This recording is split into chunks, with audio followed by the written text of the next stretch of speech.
Your employer does not owe you a job for as long as you want one.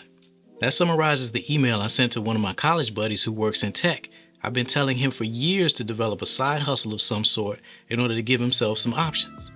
I think with the wave of mass layoffs in tech that have happened this year, he may finally have realized that the music can just stop at any time and leave him among thousands of people without a chair.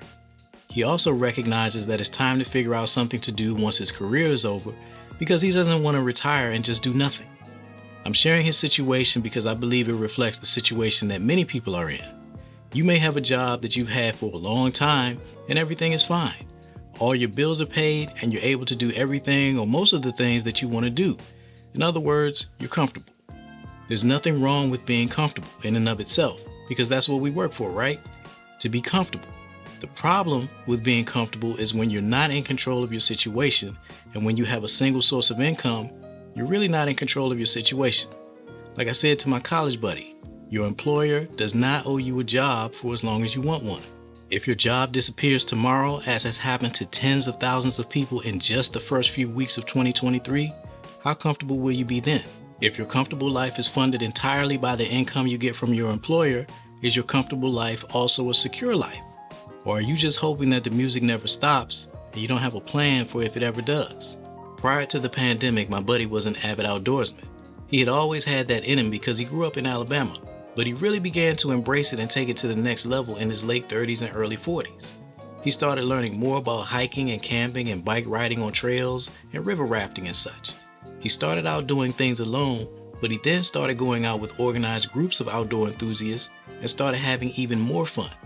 He eventually started a blog and started to take the world on his adventures with him.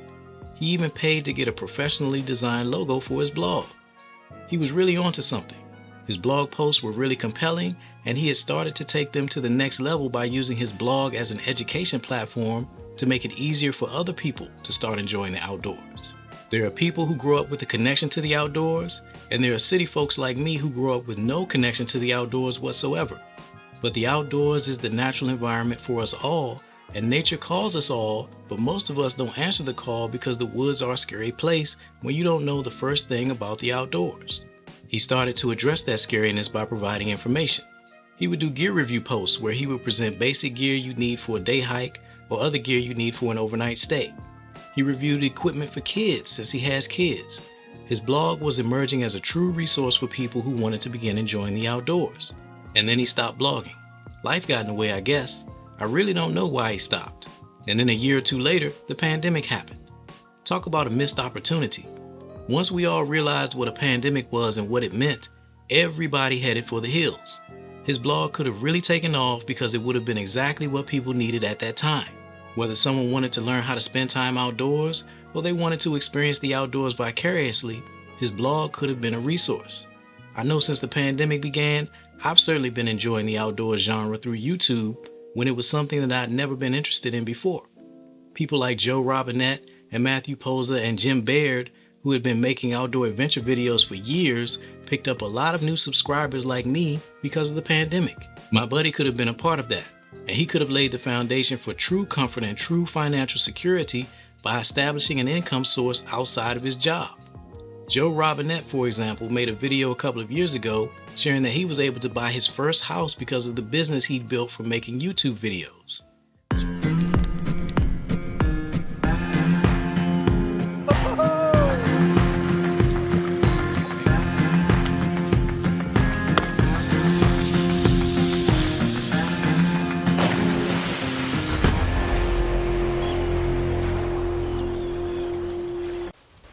Hey guys, how are you doing?